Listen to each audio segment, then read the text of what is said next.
Chapter 2. The Lord will pour out judgments upon Moab, Judah, and Israel for their unrighteousness.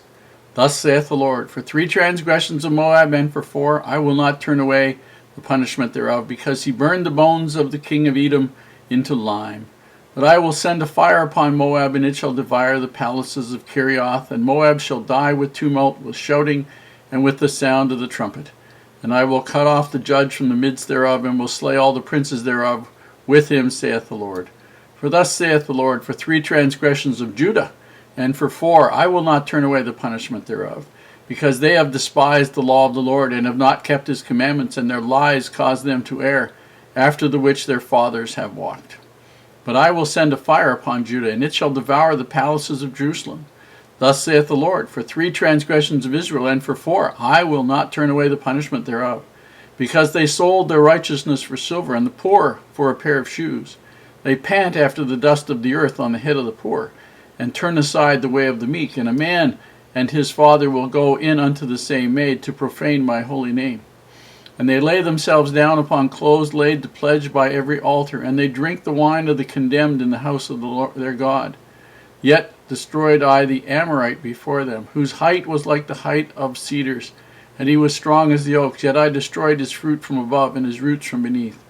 Also I brought you up out of the land of Egypt, and led you 40 years to the wilderness, to possess the land of the Amorite.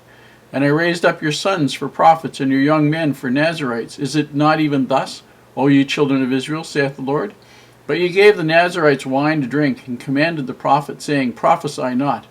Behold, I am pressed under you, as a cart is pressed that is full of sheaves.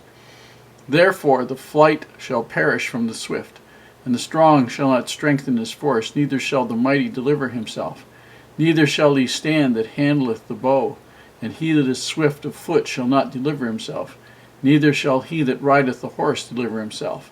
And he that is courageous among the mighty shall flee away naked in that day, saith the Lord. In Amos chapter 2, verses 4 to 16, we learn about the punishments for Judah and for Israel. Here we have something a little different than we had for all the other nations. There is no specific sinful act that's mentioned, except for the fact that both of them forsook the Lord and turned to wickedness. It didn't say the acts of wickedness, but that they had turned to wickedness. Now, the reason they were going to be condemned was because more was expected of them than of the other nations around. The Lord knew what these other nations were like, which is why Israel was supposed to be there in the first place. Israel was supposed to come and destroy these people from off the face of the earth because of their corruption. And they were supposed to do it when they first came in, not leave these people there, so they could continue to do it. Israel was supposed to have that all to themselves, and they didn't do that, because they settled for doing the least that they possibly could. They had these other nations around them to be their enemies and to persecute them for hundreds and hundreds and hundreds of years. Now, the other side of the coin was that Israel not only had the law of God, they had covenanted to be obedient. So more was expected of them, and when they turned against the Lord, rejected the worship of the Lord, and took up the corruption of all of the countries around them, they brought the judgments on them that should have come upon all the other countries.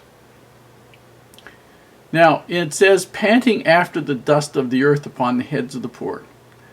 That means wanting that, wanting to see that.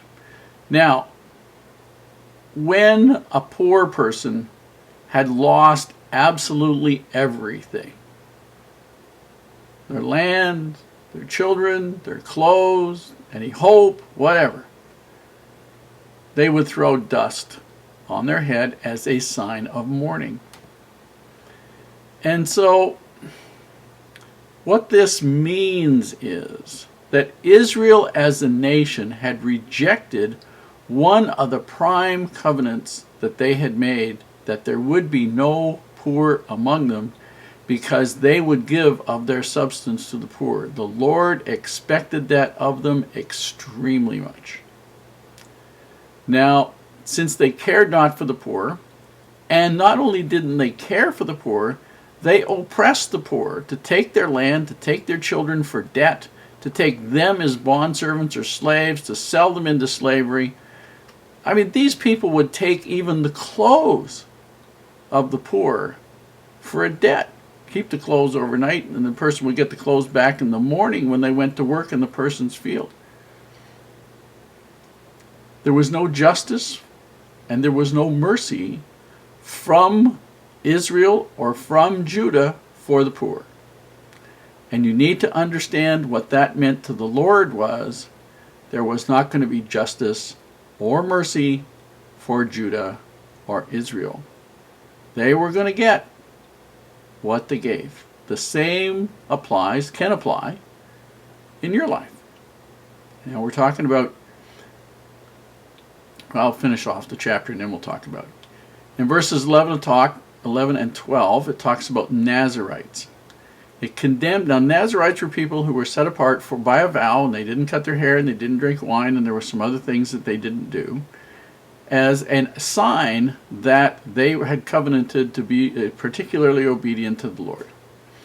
And Israel, the northern kingdoms, basically gave wine, not volunteered, but basically if you wanted to live there, you had to drink the wine. That was part of their law. To them, they wanted them drunk. They didn't want righteous people. They were horrible. The northern kingdom set up the 2 golden calves to worship. They didn't want people following the Lord. So we can't have Nazirites because those people set a good example. What do you want a good example for? That's a subverting the whole country. They also tried to persuade the prophets not to prophesy under penalty of death in many cases. And basically today we do the same thing. Now I'm going to make a point here. This is an important point.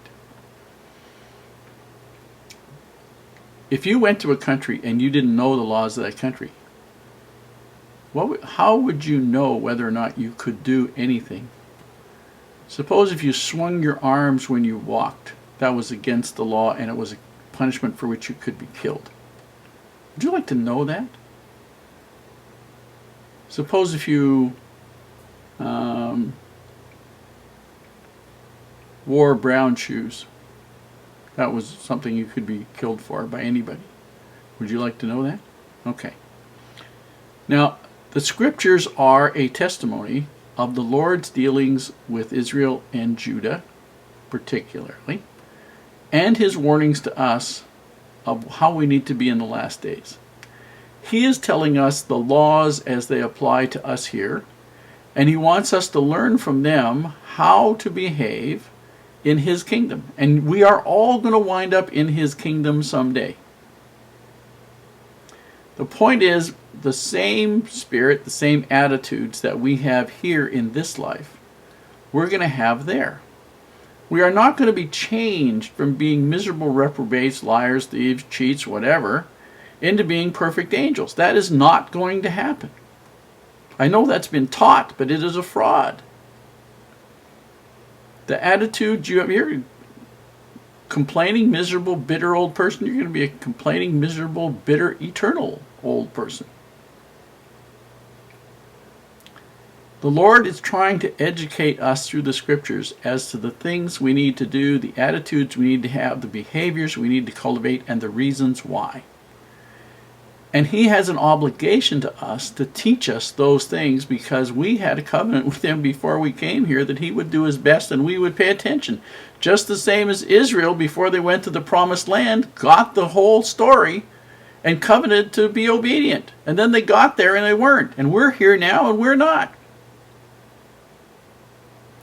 You know, we say live and let live. Do our own thing. Who do you think you are to tell me what to do? Butt out of my life.